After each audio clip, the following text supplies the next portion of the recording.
2 verse 12. Work out your own salvation.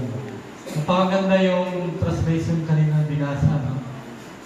Continue to work out your own salvation. Dito po sa Tagalog, Philippians 2 verse 12. Ayan, makikita rin po sa Philippians 2 verse 12. Ang sabi ay, nasa Kanya, mga minamahal ko, paano ang inyong laging pagsunod? Kuha ba? Na hindi lamang sarapan ko kundi bagkus pa ngayon ako'y wala. Lubusin ninyo ang gawain ng sariling pagkaligtas na may takot at pakikinig. Ayun. Tayo po yung manalangin. Dakilang Diyos, salamat sa talatang ito na aming binasa at pag-aaralan. Tulungan niyo po, Panginoon, ito'y maunawaan namin sa pamagitan ng Banal na Espiritu sa pangalan ng aming Panginoon Jesus. Amen. So, dito mga kapatid ay nakalagay din ng amazing facts. Work out your own salvation with fear and trembling. For it is God who works in you both to will and to do the good pleasure. So, dito mga kapatid, ang mga taga-Philippians ay naligtas na dahil sila ay nanampalataya. No? Pero bagamat sila ay ligtas na sa pamagitan ng biyaya at sila ay nanampalataya, ay sinabi pa rin ni Pablo sa kanyang sulat na work out dun sa patuloy na Brother Jim kanina yun, di ba yun?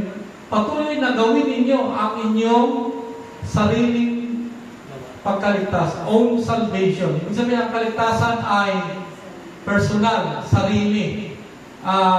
Kailangan bawat isa, hindi pwedeng yung tatay ng palataya naligtas kasama na buong family. No? Ang sabi doon sa Gawa 16:30-31, maliligtas ka at ang buong pamilya. Pero hindi ibig sabihin, sa pilitan na ang pamilya ay maliligtas ng walang personal na pagtanggap. Kailangan may personal na pagtanggap ang bawat isa, mga kapatid. Work out your own salvation. So, sa ngayon, ang salvation ay ipinapaliwanag ng marami sa isang paraan na hindi Bible alone. Mga opinion lang, mga kapatid. Na mahalaga talaga sa Bible. Hindi po ginawa ng Diyos na kaligtasan ay napakahirap. Ang ginawa ng Diyos ang kaligtasan, madali lang. Ang kaligtasan ay biyaya. Ang sang-ayon sa Efeso, sa bahagi ng Diyos, biyaya, ibig sabihin, Efeso 2 verse 8, ito po ay bigay, walang bayan. Wala kang dapat gawin kundi ang Diyos ang gumawa sa kaligtasan. Sabihin yung biyaya. Ano po yun? Sa halip na tayo ay mamatay dahil tayo nagkasala, iniligtas tayo sa kamatayan. Yun po yung kaligtasan, mga kapatid. Ano? Bakit ba tayo iniligtas? Sa halip na tayo nagkasala, tayo ay mamamatay, si Kristo hindi nagkasala, namatay siya para sa atin. Biyaya po yun, mga kapatid. Ngayon, although ang kaligtasan po ay biyaya, sa part ng Diyos, wala tayong bahagi, hindi Diyos lang, biyaya. Ligtas tayo sa part ng Diyos. Pero, ang atin namang bahagi doon, mga kapatid, dahil ang Diyos ay pag-ibig, ang kaligtasan sa pamagitan ng biyaya, hindi po sa pilitan na ililigtas ka kung ayaw mo manampalataya, kung hindi mo tatanggapin. No? Kinakailangan, ang part ng tao naman, o ng tao, walang bahagi sa biyaya, kasi ibig sabihin, kung wala yung biyaya, ang hindi tayo piligtas ng Diyos, wala tayo, patay tayo. Dahil ang kabarang sa kamatayan natin nagkasala. Pero, nandyan din ang Diyos, siya ay nagbigay ng biyaya.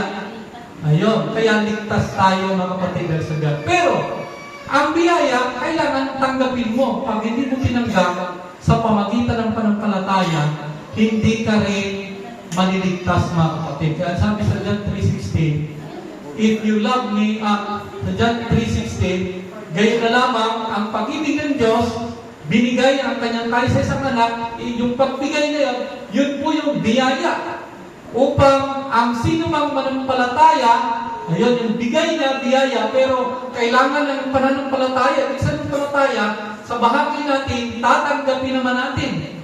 Upang sino mang manampalataya, huwag mapahama, kundi magkaroon ng walang hanggang buhay. So makita niyo po, salvation, panampalataya, walang hanggang buhay. Pag naligtas ka, walang hanggang buhay. Pag hindi ka maligtas, kamatayan. Diba? Pero sa halip na tayo mamatay, may biyaya ngayon, pero hindi ka pa rin maliligtas sa biyaya kung hindi mo tatanggapin sa pamagitan ng pananampalataya. So dito mga kapatid, sa talatang ito, ang mga kapatid sa Pilipos ay nakarinig ng magandang balita sa pamagitan ng pangaral ni Pablo. Pinangaral ang Panginoon Jesus na siya po yung biyaya, siya yung tagapagligtas, ang Diyos ay pag-ibig, mahal tayo ng Diyos, bagaman tayo nagkasala, iniligtas tayo sa kasalanan. Yan po ay alam ng mga taga-Pilipos, ang taga-Pilipos nanampalataya. At dahil nanampalataya sila, ligtas na po sila, mga kapatid. Pero ang sabi rito ay, bagaman ligtas sila, meron pa rin work out your own salvation. Ano po ba ang purpose ng salvation, ang kaligtasan? Ang purpose po ng salvation, kaligtasan, ay para makarating sa langit, para magkaroon ng walang hanggang buhay. Ayun, mga kapatid. At yung makarating sa langit, magkaroon ng hanggang buhay, ang isang taong na ligtas sa biyaya at tinanggap niya sa panampalataya, kailangan patuloy ang kanyang ugnayan sa Panginoon. Mga kapatid, sa pamagitan ng pagsunod sa kalooban ng Diyos. Kasi kaya tayo nagkasala, nilabag ang utos. Di po ba? Nung hindi natin nakilala ang Panginoon, nilabag natin ang utos, mamamatay tayo. Ngayon nakilala natin ang Panginoon, lalabagin uli natin ang utos dahil naligtas natin sa biyaya, malaking problema, mga kapatid. Maling aral ng marami ngayon, hindi po tayo naligtas sa kautusan, sa biyaya lang. Mga kapatid, walang problema doon. Yung panampalataya, walang problema doon. Ang problema, pagkatapos ng palataya, naligtas na sa biyaya, yung iba, hindi nagbago. Patuloy pa rin lumalabag dahil ang sabi wala ng utos, pero ang utos ay ginawawala, kaya nakakalabag. Yung iba naman na ng palataya, pagkatapos naligtas na sa biyaya ng palataya, dahil na ng palataya na, nagbagong buhay, hindi na bumalik sa dating pagkatao na lumalabag o nagkakasala. Para maintindihan natin, yung nakikita natin ngayon dito, madali lang. Lalo si Brother Jim, araw-araw.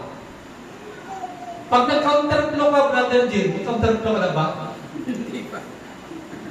Ako po, ay sa batas po ng, i-compare natin, batas ng MMDA, ng ating bansa, kahit ibang bansa ka na naman, counterflow.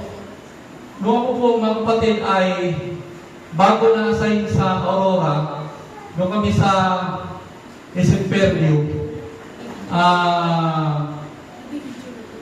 ito yung SM, pag galing ka dito sa Bulacan o Lagro Taas, pag ganyan mo, pwede kang umaliwak dati.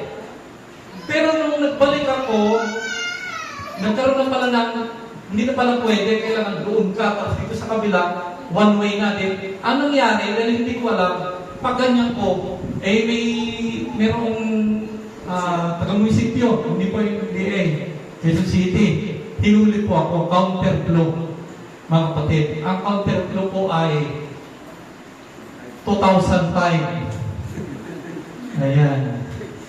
So, napakalaki. Hindi kaya. Kumbaga, kung driver ka, kikita ka ng 500 or 1,000 isang araw, nagkaroon ka ng violation na 2,005. Hindi kaya magbayad, mga kapatid. Katulad ng kasalanan natin, hindi natin kayang bayaran. Hindi tayo sa pamagitan ng gawa. No, hindi pwedeng magbayad, magpenitensya o gumawa o sa lumang tipan ang ginawa ng Diyos na remedyo ay pag nagkasala ang tao, kukuha ng tupa. Tapos, yun ay papatayin, ihahandog sa Panginoon. At nananampalataya na darating ang tagapagligtas, na yung tupa na yun, sumisimbolo lang ng tagapagligtas. So, yung utos na yun na maghandog ka ng tupa para mapatawad ang kasalanan mo, ay simbol sa ating Panginoong Hesus. Hindi talaga, ang pag ginawa mo yun, hindi ka naligtas dahil gumawa ka. Kundi yun ay penalty, no? Penalty. Kung hindi mo kayang bayaran, sa halip na ikaw mamatay, tupa ang namatay. Sa panahon nila Batadan, sila mismo ang sumagsak sa tupa, mga kapatid, para mamatay. Napakabait ko ng tupa, walang ingay. Hindi katulad ng baboy, ang ingay-ingay. Ano? Manok nga lang yung iba kumakain ng manok pag hindi vegetarian. Pero, nung minsan walang mabiling manok, kailangan buhay. Walang mabiling chicken, buhay. Sabi ni Mrs., nakong hirap pa, papatayin mo. Siyempre, bakit? Naawa ka sa manok, kumakain ng manok, dapat mag-vegetarian ka, kumain ng manok. Manok nga lang naawa, ay ito papakayan mga kapatid. Ang manok, ano rin yan? Ang pakpak niyan, gagano. Tapos, higilitin mo dito para lumabas ang dugo, mga kapatid. So, gano'n. Noong ako ay nag-counterflow, mga kapatid, pumunta ako sa munisipyo, 2005. Wala pa akong 2005. Sumulat ka at mag-meeting. Mag-meeting, magkano bang kaya ang pera mo? 300 lang yung pera ko. Tinanggap naman, mga kapatid. Sabihin, hindi na ako nagbayad ng 2005. Merong biyaya. Ngayon, kung ang ginawa ko dahil ligtas na ako, no, sa pagbabayad. Tapos, naligtas na ako sa biyaya. Tapos, ay mag-counterflow ako. At pag hinuli ako, sasabihin ko, bakit niyo po may nuhuli? Wala na pong batas, wala na kautusan. Ligtas na po ako sa biyaya. Sasabihin naman ng traffic enforcer, Sir, wala pong pinag-uusapan ditong biyaya dito sa traffic. Wasa lumabag ka, pastor ka, ligtas ka sa biyaya, bayad ka.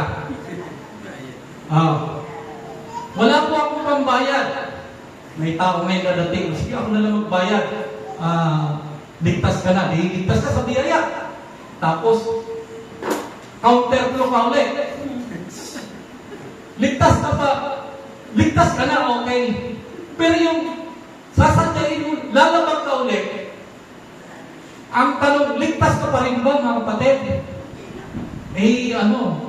Nasa kasalanan ka pa ulit.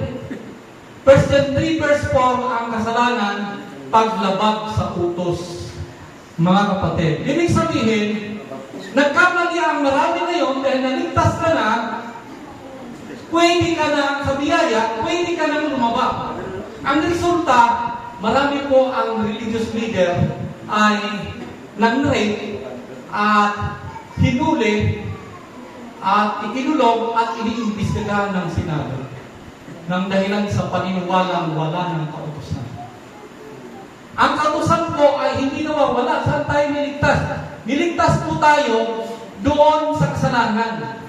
Niligtas din tayo sa kautusang ininagdag.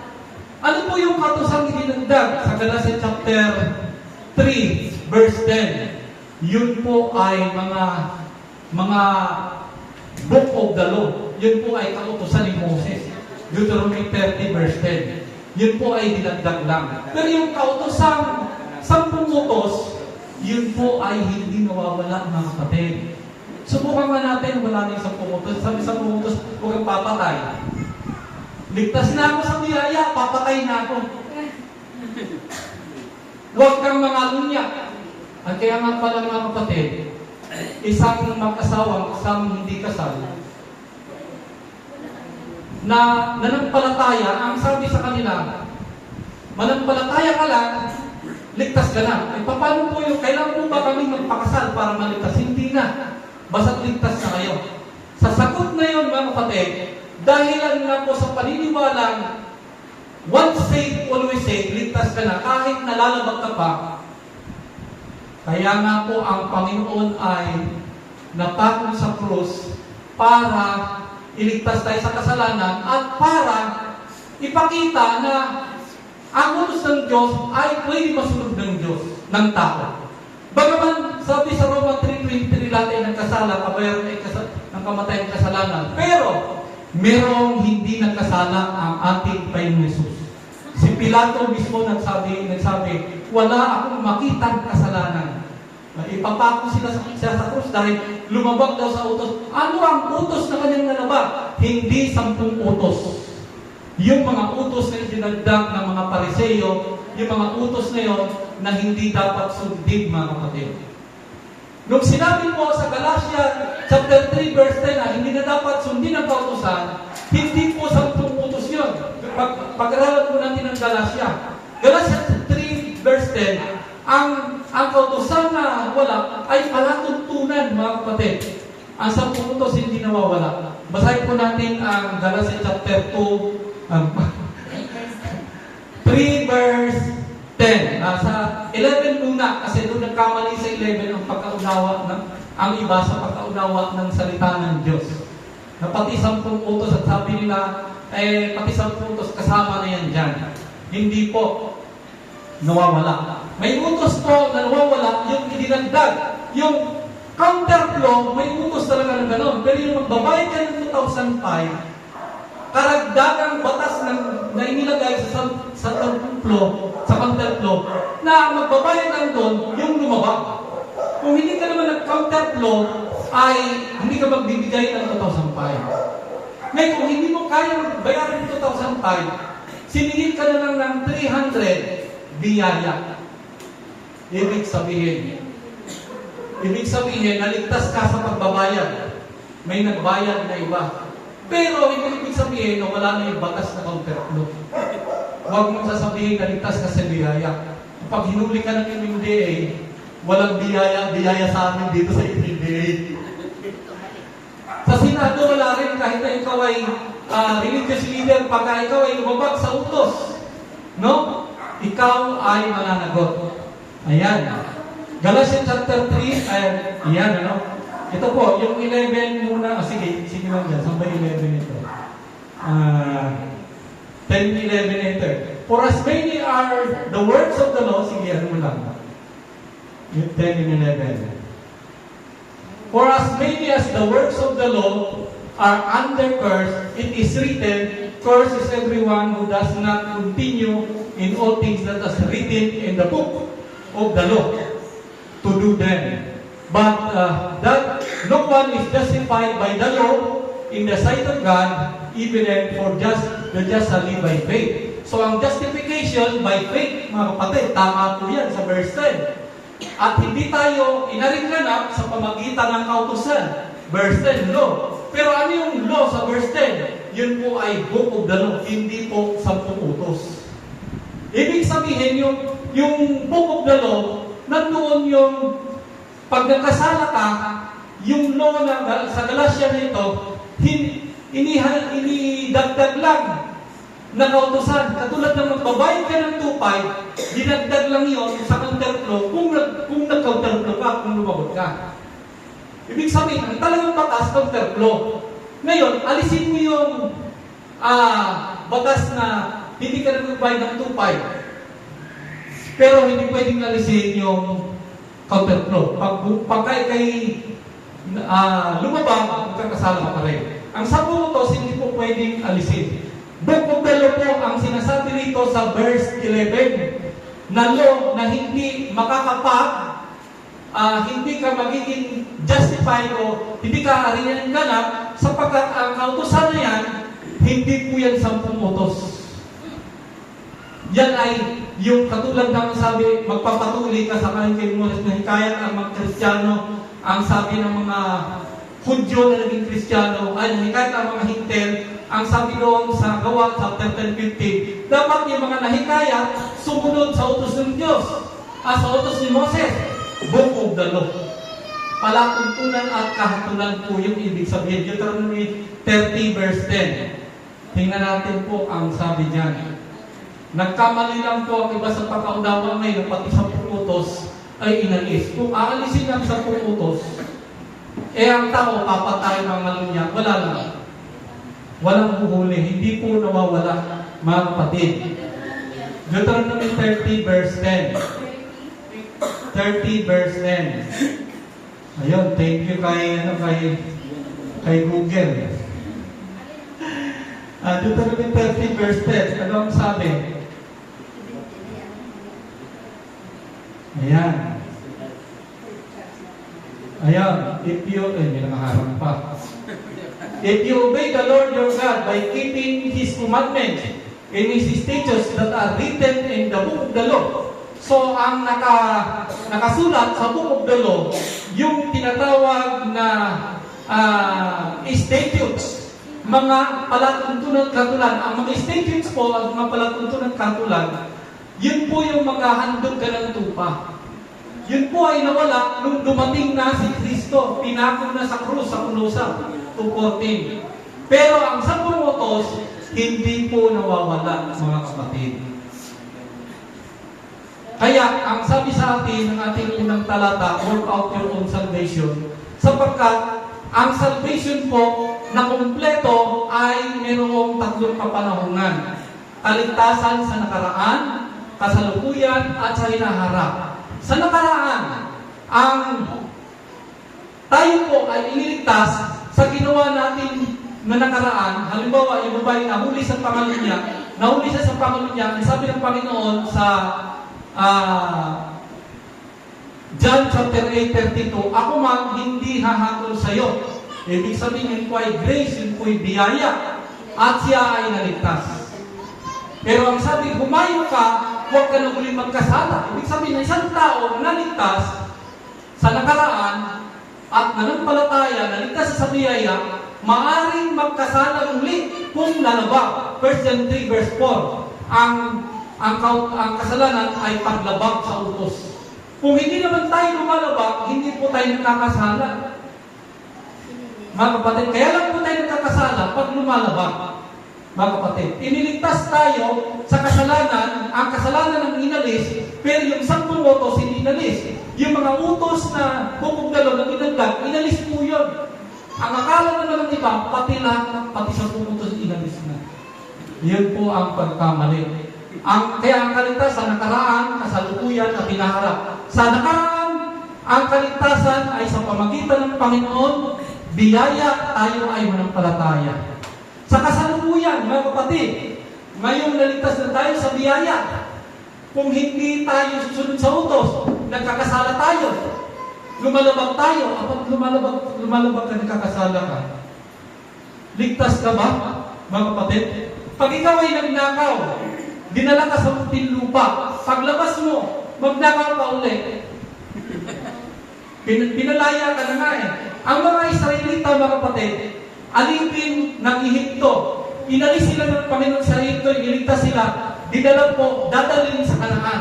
Pero habang naglalakbay sa Kanaan, dahil hindi sumunod, hindi po nakapasok sa Kanaan ang lahat ng 20 years old above, pati si Moses. Ang nakapasok lang, si Joshua at saka si Caleb at saka yung mga 19 years old below doon sa Kanaan. Tayo naman, dadalhin sa heavenly Kanaan. Pag tayo ay nanampalataya, mga kapatid, hinahanda ng Diyos na tayo ay pumunta sa langit sa walang hanggang buhay, at pagdating sa langit, sa walang hanggang buhay, kailangan po doon ang pagsunod sa utos. Pag hindi ka sumunod sa utos ng Diyos, katulad ni Satan, na sa langit na siya, hindi sa sumunod, inalis siya doon sa langit. Si Eva at Adan, nasa Garden of Eden, hindi sumunod sa utos, inalis sa Garden of Eden. Mga kapatid, so ang heavenly Kanaan, ganun din, mga kapatid. Dadalhin tayo sa heavenly Kanaan, pero habang tayo ay naligtas sa nakaraan, sa kasalukuyan, ang Panginoon din ang tumutulong sa atin para tayo maligtas. Philippians 4:13, I can do all things through Christ which is strengthening me. Ang Panginoon ay magbibigay ng lakas na ang ating pananampalataya, naligtas tayo sa biyaya, magbunga ng pag-ibig na gagawa ng kalooban ng Diyos. If you love me, keep my commandment. Sa hinaharap naman, ang kaligtasan ko ay iniligtas tayo ng Panginoon at doon sa langit, wala na pong kasalanan.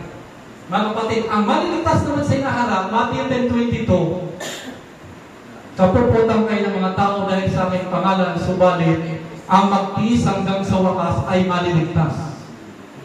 May mga pagsubok, ang utos ang gagamitin para tayo ay subukan. Kung susunod ba tayo sa utos o hindi. Pag sumunod tayo sa utos, at magtiis hanggang sa wakas, magkakaroon ng walang hanggang buhay. Pero yung iba, hindi makapagtiis, umalis na, umalikod na sa Panginoon, o paano po magkaroon ng walang hanggang buhay? Tingnan po natin sa banal na kasulatan, ang kumpletong kaligtasan, nakaraan, kasalukuyan tinaharap, ay isang talata lang, o 2 talata. 2 Corinthians chapter 1, verse 9 and 10. 2 Corinthians chapter 1,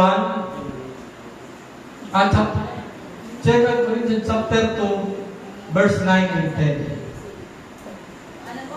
Ayan, Corinthians chapter 2, verse 1, verse 9 and 10. Ayan.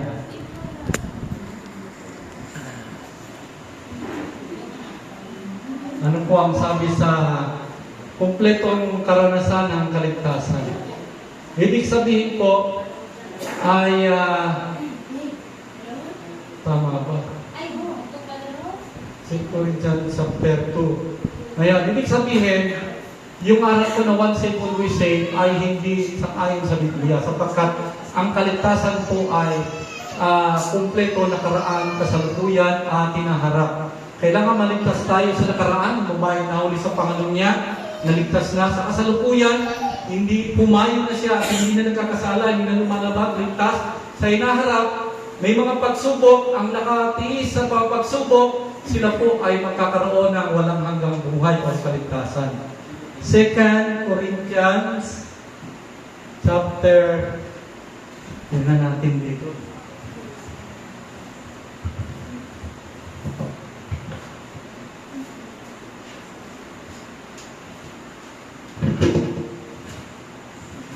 Sige po, 2 Corinthians, nakita ba?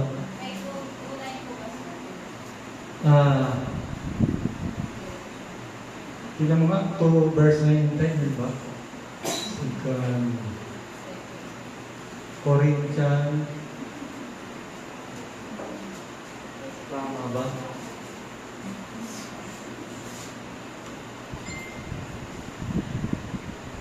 Corinthians chapter 2 Corinthians chapter 1 verse 9 and 10. Chapter 1 verse 9 and 10.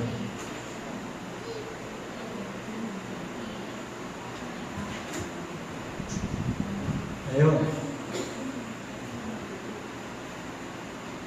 English yan, ano? Okay lang. Ito dito na. Babasahin natin dito sa... Okay, dito po sa Tagalog, habang piniprepare pa yung PowerPoint, sabi dito ay, oo, kami ay nagkaroon sa aming sarili ng hatol sa kamatayan upang huwag kaming magtiwala sa aming sarili kung hindi sa Diyos na bumubuhay na maguli sa mga patay. Na siyang sa amin ay nagligtas sa gayong lubhang malaking kamatayan at nagliligtas na siya namin inasahan na siya namang magliligtas pa sa amin. So dito mga kapatid ay ayan, mayroong binabanggit na tatlong karanasan ng kaligtasan, nakaraang, kasalukuyan at tinaharap.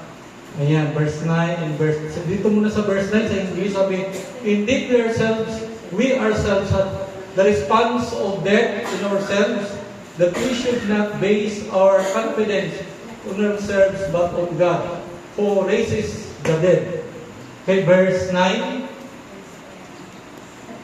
Medyo kakaiba ang translation nun.